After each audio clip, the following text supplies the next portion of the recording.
Welcome to Soft Feminine. I woke up feeling strange. My eyes fluttered open, and the sunlight hit my face differently, softer somehow, almost unfamiliar. I rubbed my eyes, thinking it was just sleep, but when I glanced at the mirror across the room, my heart froze. Staring back at me was my own reflection, but not entirely. My jawline was softer, my cheekbones more pronounced. My lips, fuller.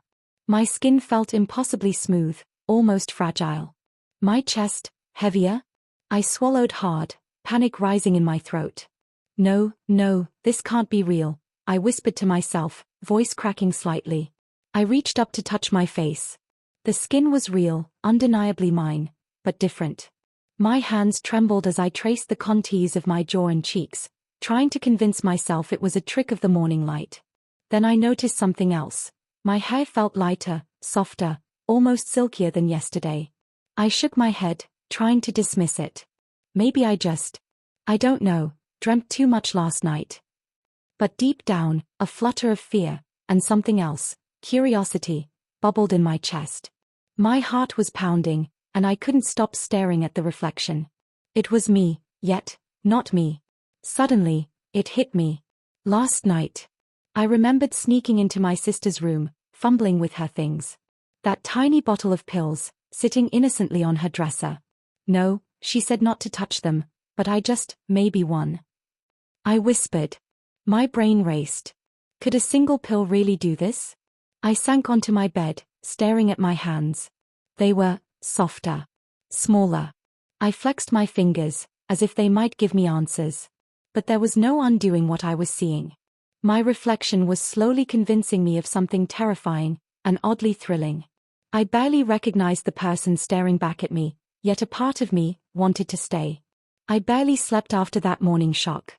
I kept glancing at my reflection every few minutes, almost expecting it to snap back to normal. But every time I looked, the soft curves of my face, the slight fullness of my chest, the delicate shape of my hands, it was all undeniably real. I stumbled into the bathroom, my fingers gripping the edge of the sink like a lifeline. My reflection stared back, cruel and unfamiliar. My voice cracked as I whispered, "This isn't happening, it can't be happening." My mind raced, and with every thought, panic clawed higher. Mom's going to notice. School, my friends, what will they think? I can't be like this. My chest tightened, heart hammering against my ribs. I tried running my hands through my hair, trying to anchor myself to the familiar me. But the strands slipped like silk between my fingers. I twisted them, yanking a lock, and my reflection flinched back, feminine eyes widening with me. No, what did I even take? I gasped, suddenly remembering the small bottle on my sister's dresser.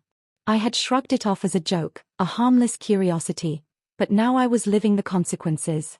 I stumbled backward, tripping over the corner of my rug, and sat on the floor, hugging my knees. My mind spiraled. Every thought bounced between fear and this strange, confusing thrill. My chest felt heavier, my hips seemed slightly wider, and even my voice, oh God, my voice, sounded softer when I whispered apologies to myself. Why would this happen to me? Why now? I moaned. Tears prickled my eyes, but I couldn't even bring myself to cry properly. Instead, I traced my collarbone with trembling fingers, watching my reflection's delicate throat. My skin, soft, almost glowing in the morning light, mocked me with how perfect it looked. Then a thought hit me like a lightning bolt. My sister. She did this, didn't she? She must have known I'd touch her things. That little smirk she gave me yesterday, telling me to be careful, suddenly made sense. She wanted this, or at least, part of her wanted me to see what it was like. I pressed my palms to my face, trying to calm the chaos in my chest. But it didn't help. My reflection, my new reflection, stared back at me with this unnerving calm, as if it was daring me to accept it. I could feel a heat spreading across my cheeks, embarrassment, shame, and something else I didn't quite want to name. My hands trembled as I leaned closer to the mirror. Okay, think. What do I do? How do I fix this? But deep down, I knew there was no fixing it. This body, this new me, was here to stay, at least for now. And with that terrifying realization came the undeniable truth. I was going to have to face the world like this. Face my sister. Face my friends. Face myself. And for the first time, I noticed a flicker of curiosity spark inside me. A small, forbidden part of my mind whispered, maybe this isn't all bad. I shook my head violently, trying to cast out that thought. But the reflection didn't leave. It sat there, patient and almost smug, daring me to acknowledge it.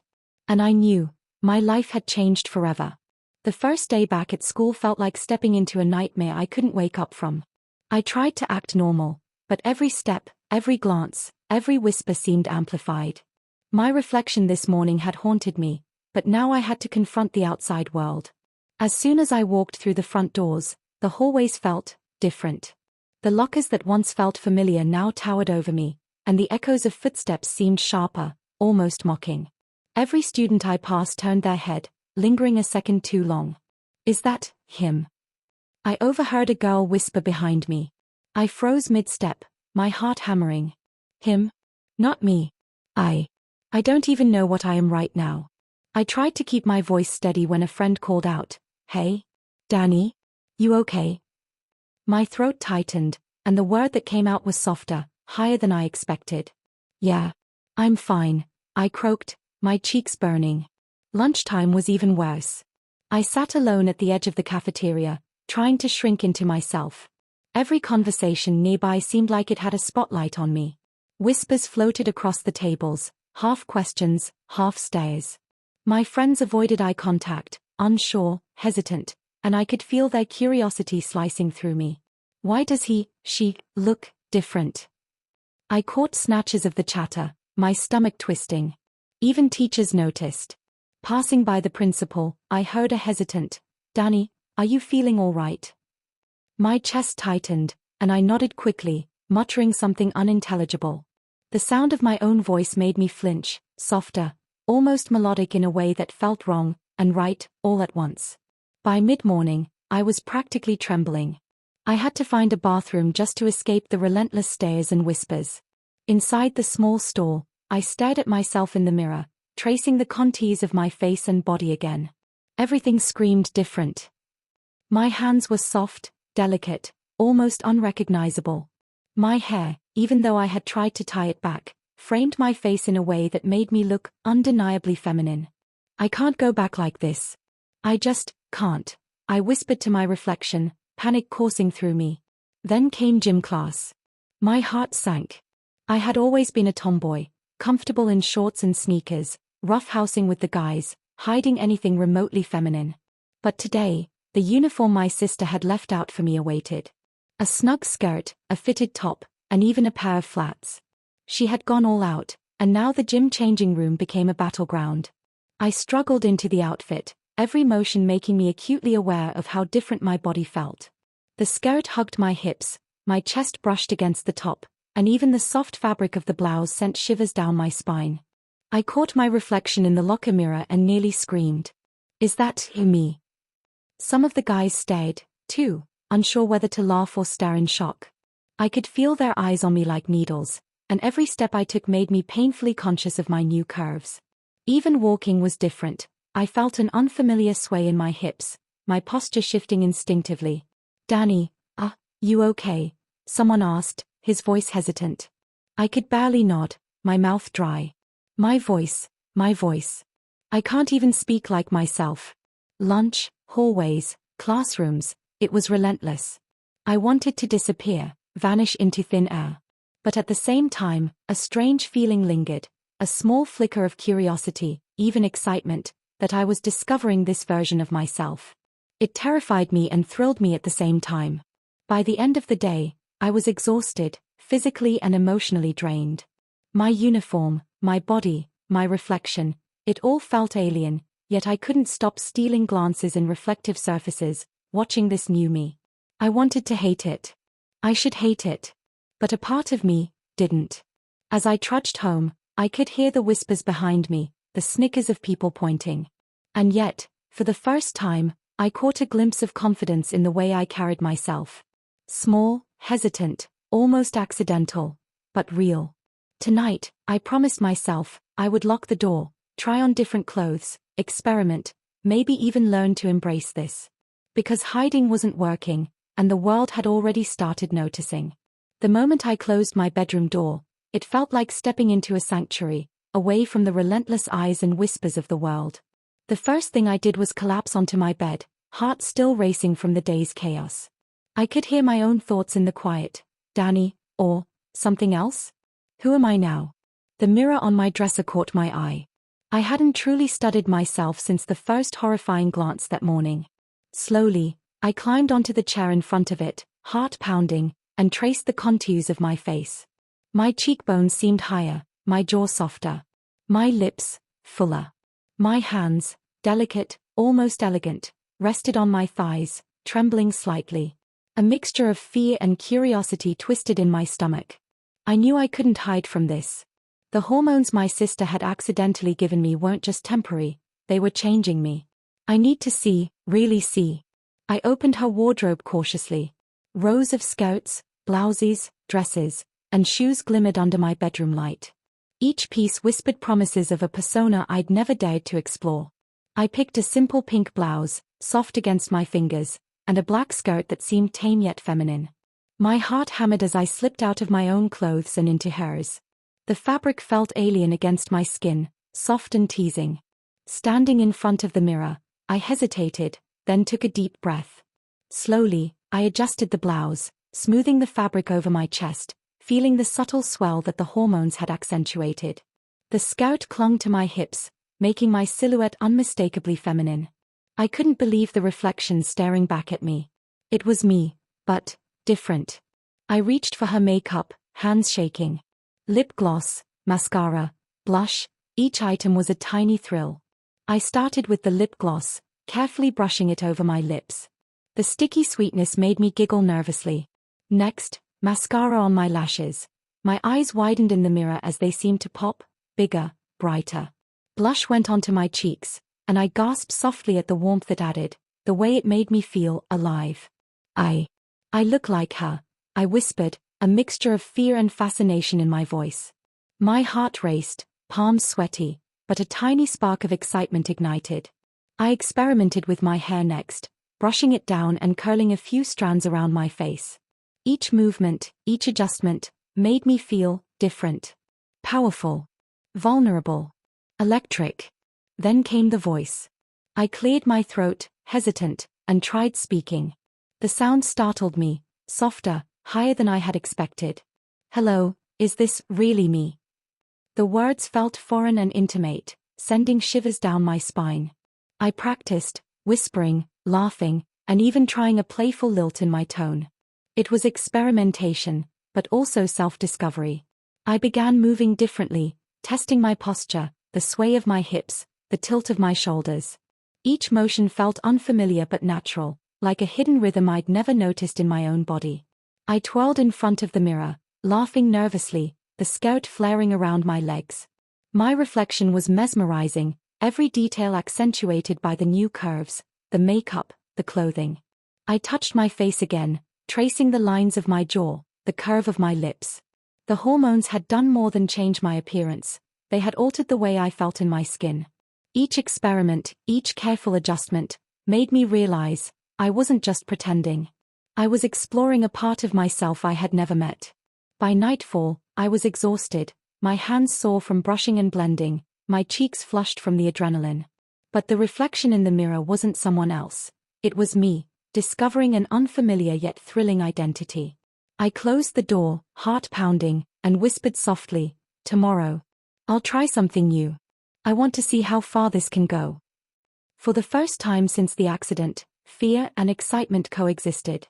The secret world of my room, the privacy of my experiments, had opened a door I didn't want to close. This was no longer just an accident. It was a journey, a personal revelation I couldn't ignore.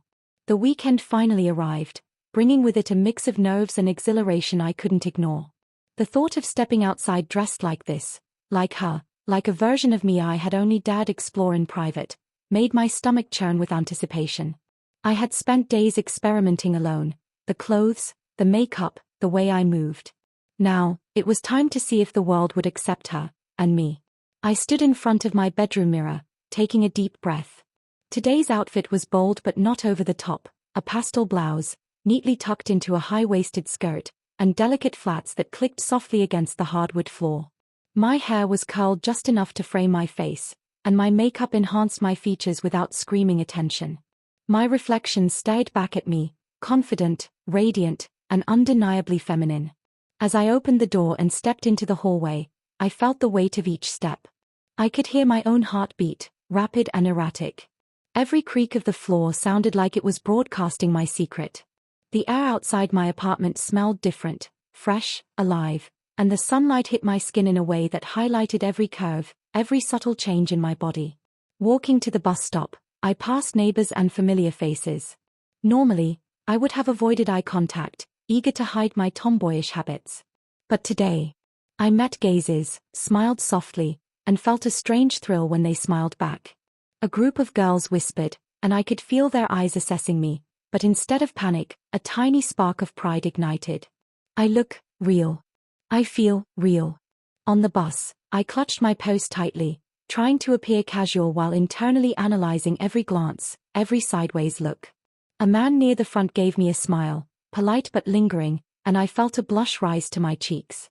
I caught myself adjusting my posture, practicing the sway of my hips as I stepped off the bus. Each movement was deliberate, each step teaching me more about this new body, this new persona. The park was quiet, dotted with families and joggers. I found a bench and sat, observing people, listening to the subtle changes in my voice when I spoke to myself. I can do this. I belong here. I whispered under my breath, feeling a warmth in my chest. I began to experiment more openly, crossing my legs at the knee, tilting my head slightly when I laughed, adjusting my blouse in a way that felt both natural and empowering. A stranger walked past and complimented my outfit. "You look really nice today." My heart leapt. I managed a soft, shy smile and a gentle thank you. The thrill was intoxicating. No one knew it was me, the same person who yesterday had cowered in her room, afraid of discovery. Today, I was stepping fully into a persona that felt increasingly authentic. I spent hours wandering, trying new gestures, practicing conversations aloud, and even humming a tune I hadn't dared sing before. I stopped at a cafe, nervously ordering a drink while maintaining the calm, poised demeanor I had been perfecting. The barista's smile and the way they handed me my cup with a little nod felt like validation, a sign that this version of me could exist in public without immediate judgment. By mid-afternoon, I had ventured into a small boutique. The thrill of shopping as her, testing styles I'd never imagined wearing, and receiving polite, friendly attention from the staff was almost overwhelming. I tried on dresses, skirts, and blouses, twirling in the fitting room and laughing softly at the reflection staring back. Each outfit told a story, each accessory a whisper of confidence that grew louder with every heartbeat. On my way home, I realized something profound. The fear that had plagued me before, the fear of being judged, laughed at, or rejected, was diminishing. Each small victory, each experiment in public, was reshaping my sense of self. The hormones had started this transformation, but my courage, my curiosity, and my willingness to explore were driving it forward. That night, back in my apartment, I stood before the mirror, exhausted but glowing. My reflection no longer felt like a stranger. She felt like a version of me I was eager to know, a self that was taking shape in both mind and body. I whispered to myself, a mixture of awe and determination in my voice. Tomorrow, I'll go further. I'll test new limits. I'll see how far I can push this, and who I truly want to be. The thrill of discovery, the blend of fear and exhilaration, and the undeniable spark of empowerment coursing through me made one thing clear: this wasn't a phase. It was a journey, a transformation, and I was ready to embrace every step. The next morning, I woke with a mix of anticipation and dread. Today wasn't about casual experimentation anymore, it was about being seen by the people I couldn't avoid. My classmates. My friends. The people who knew the old me. My stomach twisted as I stared at my reflection, fully dressed in a fitted blouse and a flared skirt that highlighted curves I was still learning to carry with confidence. My hair cascaded in soft curls, and my makeup, though subtle, gave me a polished, undeniably feminine look. As I walked to school, every step felt heavier than the last. The sidewalk seemed longer, the air thicker, and the city's usual noises sharper, more judgmental. I passed groups of students, my heart hammering in my chest, their eyes flicking toward me with curiosity, or so I imagined. They can't know it's me. They can't know the truth yet. By the time I reached the classroom, my anxiety had built to a near unbearable peak. I paused at the door, took a deep breath, and pushed it open. The sudden hush that fell over the room hit me like a physical blow. Every head turned. Eyes widened. Whispers rippled through the air. "Whoa, is that you?" someone muttered from the back, barely audible. I froze, a laugh of disbelief catching in my throat. "This is it.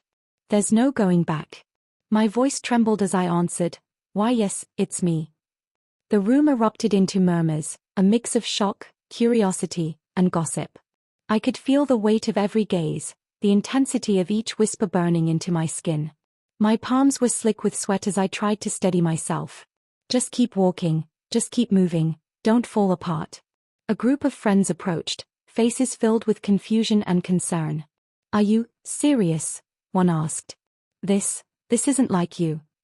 I took a deep, shuddering breath, summoning courage I didn't know I had. "I know it looks different," I said softly, my voice steadier than I felt. "But this is me now. Or at least, a part of me I can't ignore anymore."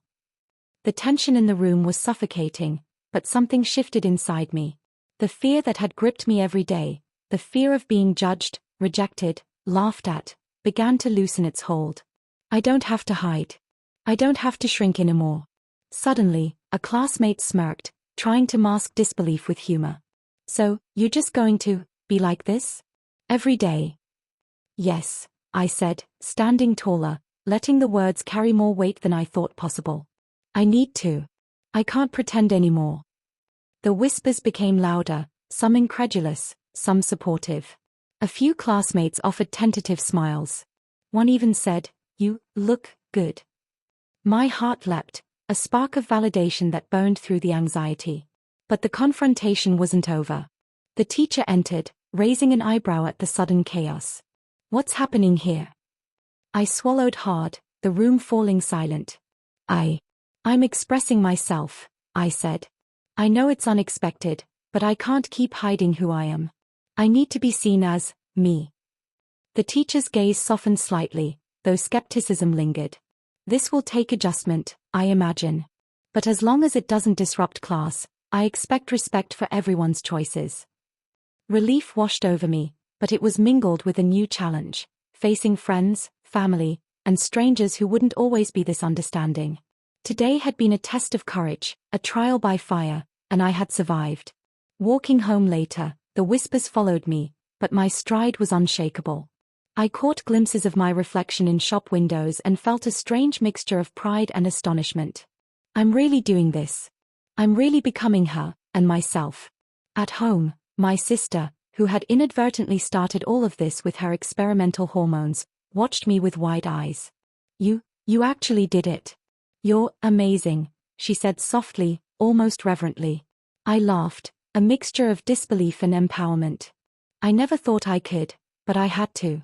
I couldn't live half hidden anymore. She reached out and hugged me tightly. "I'm proud of you. Really proud. You're braver than I ever imagined." In that moment, I realized the climax of my journey wasn't just about revealing myself to others. It was about facing the deepest fear I had carried, the fear of judgment, rejection, and the unknown. And I had survived it.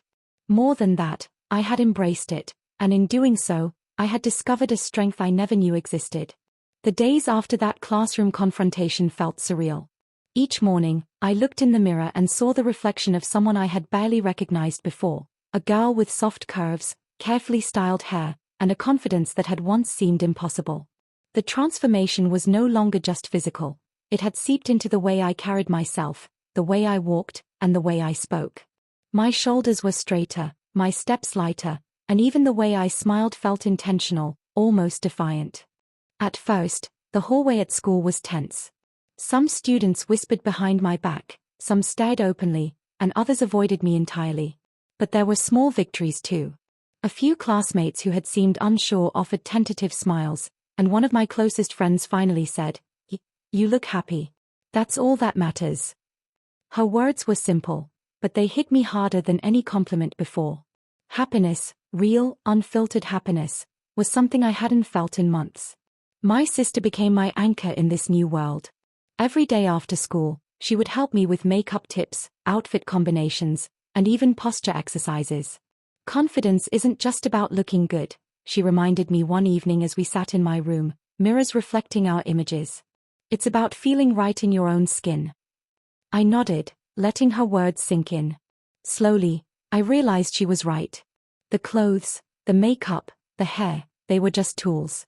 The real transformation was internal. One weekend, we went out together for a casual shopping trip.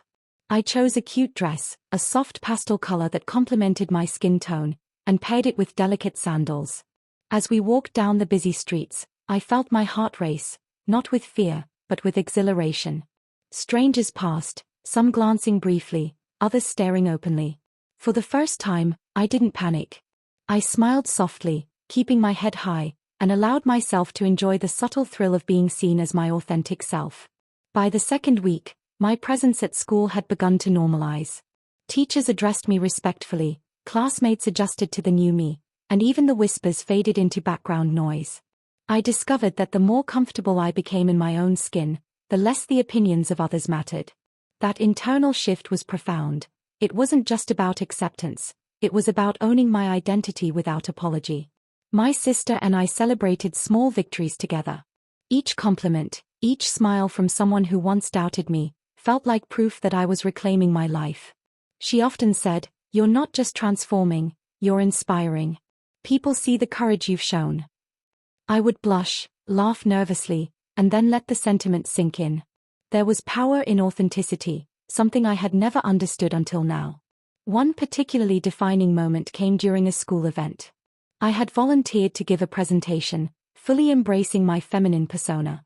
Standing at the podium, looking out at the crowd, I felt a surge of clarity and confidence.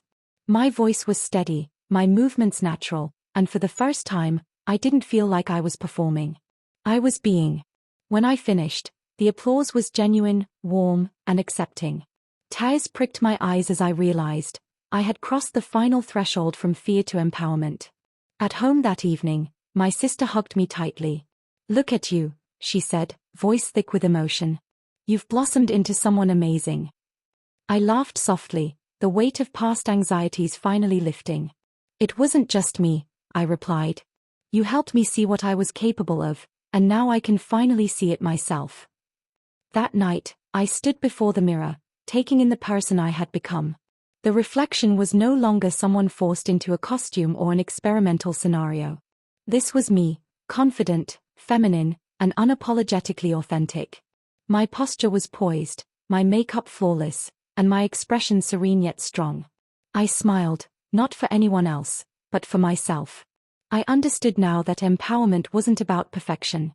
It wasn't about fitting a mold or meeting expectations.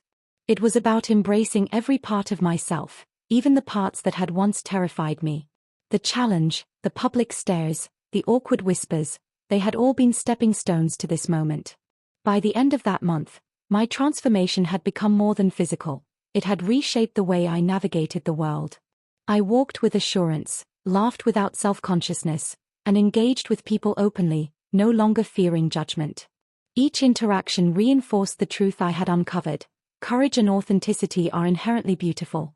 Even my family adapted. My parents, initially skeptical and worried, came to support me in their own ways. They noticed the confidence in my demeanor, the joy in my laughter, and the calm self-assurance that radiated from me. One evening, my mother said softly, "I see you, truly see you. I'm proud of who you've become." The words were a balm to my soul, a confirmation that my journey had not been in vain. In these moments of empowerment, I realized the most profound transformation wasn't external, it was within.